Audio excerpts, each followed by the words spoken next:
Welcome, Hans Niemann, to the studio 4 out of 4. It was a little slow start. You did not try to benefit to the maximum. What were your thoughts? And the reason why I gave you the mouse, because we very much appreciate that you are joining us, and we don't want to rob more time than you want to spend. With the mouse, you can navigate, you can show us as much as you please. We very much appreciate it. Well, obviously, I have never analyzed this position, but I overheard last year Fabiano and Levon discuss it.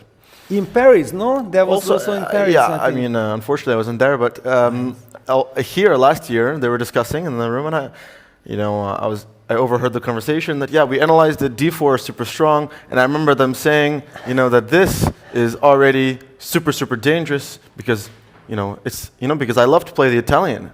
And this is the dream Italian. The turbo charge, how could I resist? How could I resist? I mean, it's a dream come true. I mean, my results with the regular Italian are pretty good. But with the ability to castle in one move, I mean... and the rook is joining the party exactly, immediately. Everything completely. So, he plays like a sort of a Dutch. Felt like it was an okay position. Yeah, Dutch or Rouser. I thought, I'm not in a rush. I mean, his bishops are not that great. I thought my pieces are nice. I just wanted to sort of take my time. Probably wasn't that precise. Wait a second, but this is now some Scheveningen Sicilian, isn't it? Yes. Did you during the game think about? No, I don't have such an imagination. That's why you enjoyed it so much, because I compared it. But this already looks like more or less normal chess. Yeah, but I guess with the king being a bit weaker, it makes it sort of different. But I felt like I wanted to just keep it very simple, and then here he probably underestimated knight d5. Yes, this was the moment when we saw it. Because bishop b6, and if queen h7, I have f4, and you can't take because this was... This I understood from it, and this was sort of where things went wrong, and he took a lot of time here. Maybe bishop b3 wasn't so precise. I think he should have taken and played queen f6, after which I would play queen a5, c5, rook d3. Initially, I blundered f4, take queen before c6. Wow. And then I didn't actually, it reminds of some Petrov kind of stuff. Yes, actually, you have great visualization. I'm an opening expert. I would not have thought of Petrov unless you said it. So, anyways, I just wanted to activate my bishop. But after c4, I mean, wow, I have such an amazing clamp on the position. His time is going down, so I tried to just be as simple as possible. Yeah, this was a moment. I could have played c5 as well.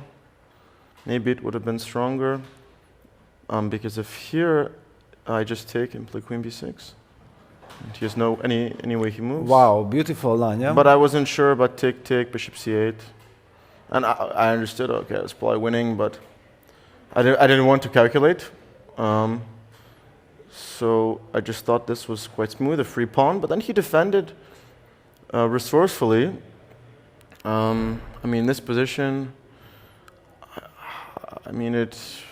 Yeah. Oh, wow, so this happened, yeah? Yeah, wow, yeah, so maybe it was a draw, but probably practically very difficult, like sort of take all these pawns.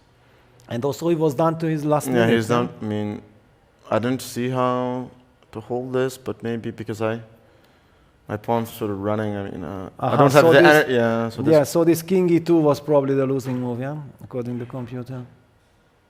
But okay, how do you calculate, how do you navigate this with, maybe if you have I at least thought I'm never going to lose. I have too many pawns to lose. So, maybe this, I don't really understand what the move is. Maybe here? Yeah, I mean, I'm kind of guessing, even with... Not even. I mean... yes.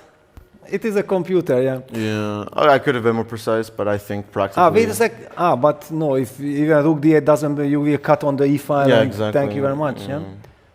Like, from afar, I had sort of understood that this had to be winning, but I don't understand how this is a draw. I mean, if this is a draw... Well, then out of curiosity, can we just take the h6 pawn and then check if rook d8 was the move or not? Because then we will be more smarter, yeah? Instead of king e2, if suddenly rook d8 computer... No. You just... it looks hopelessly lost, yeah. I don't know, All right, so you have to be a computer in order to Yeah, I mean, I've tried many moves. I mean, maybe it's a weak engine. I don't know.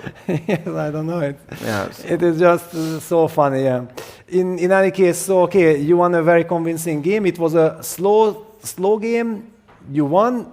You know, I don't know if you have heard or not. In the first round, you played not an easy game. No, in the second game. It was symmetrical stuff there with this e4, e5, and then move 4, you played c5. Yeah. And at that moment, I called out to our audience and I said that I'm loving this move, I'm loving the mindset that you are showing, because you are not showing that, okay, I have a weaker opponent, I have to try to beat him as quickly as possible and so on, that you were patient enough. Yeah. And then you traded queens and then slowly ground him down. That was my kind of feeling, and I feel like you are somehow patiently collecting your points. Yes, well, I mean, to be honest, I really have been sleeping badly, and I'm still jet-lagged. So when you don't have much energy, you play old man's chess. And ironically, when I won the grenke Open with like 7.5 out of 9, I had an ear infection, and I was in the hospital. And there, I also played old man's chess, and I crushed. So perhaps I have to, perhaps having less energy makes me a bit more objective or reasonable. And cautious, yeah. Yeah, no, I mean, I've actually always said, like, why do I play so well when I'm sick?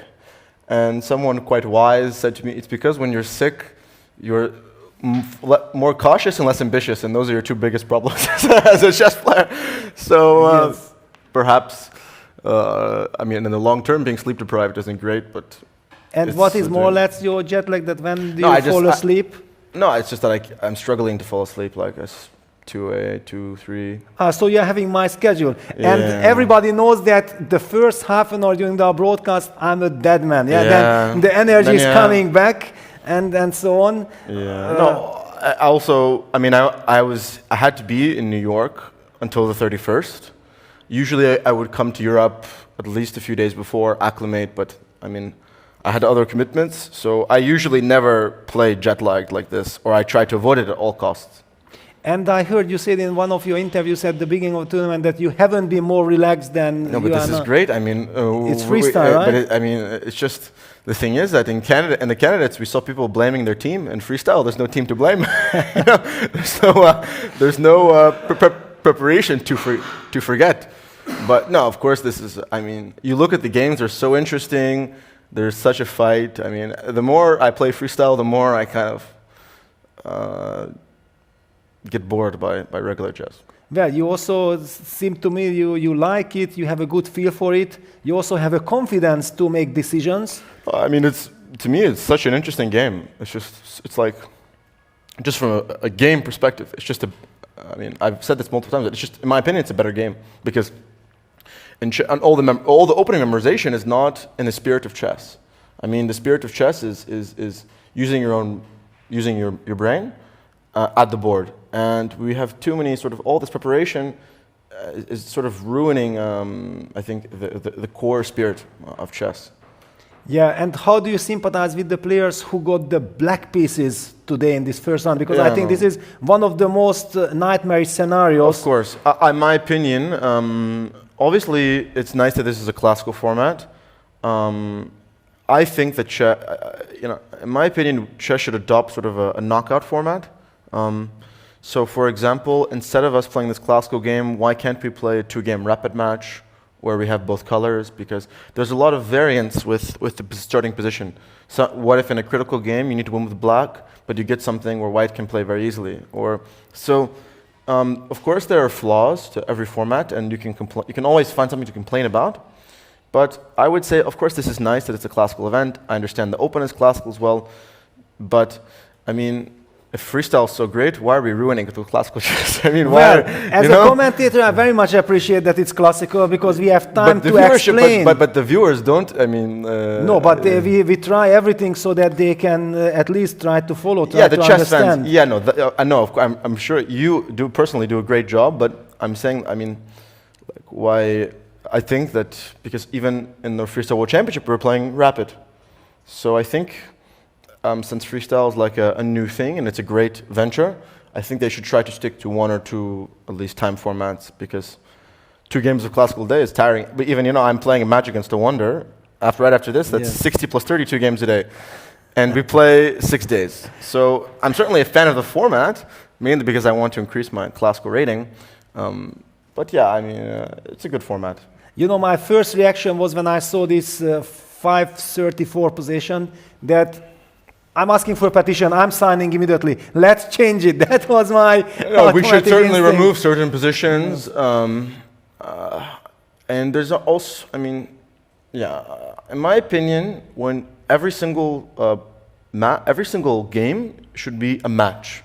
I understand that chess is one game, but kind of how Norway chess has the Armageddon at the end. In my opinion, every single result needs a winner. In most sports and decisive events, there's always a winner. So I think that's something that's lacking. So if there's a draw, you play a second game, but shorter. Or there should be some decider. I mean, having a draw or having people not incentivized, once you start forcing people to win, you completely change the dynamic of the game.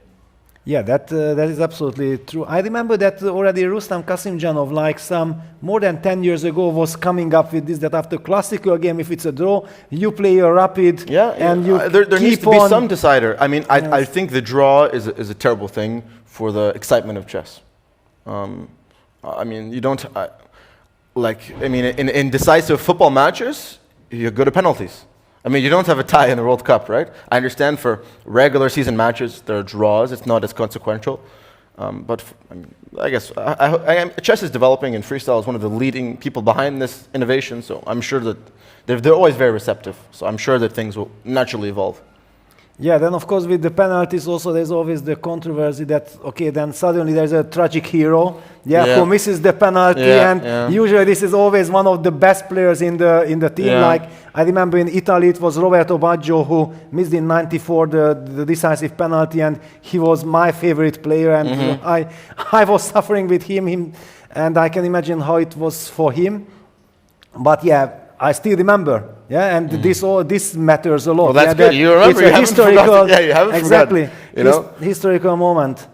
Yes. So Hans, thank you very much for joining us. We wish you the best of luck, and we are already thrilled to see the 5th round with some incredible pairings. Thank you. Hope to see you soon. Yeah. That's good news. Yeah. It's a deal. Yes.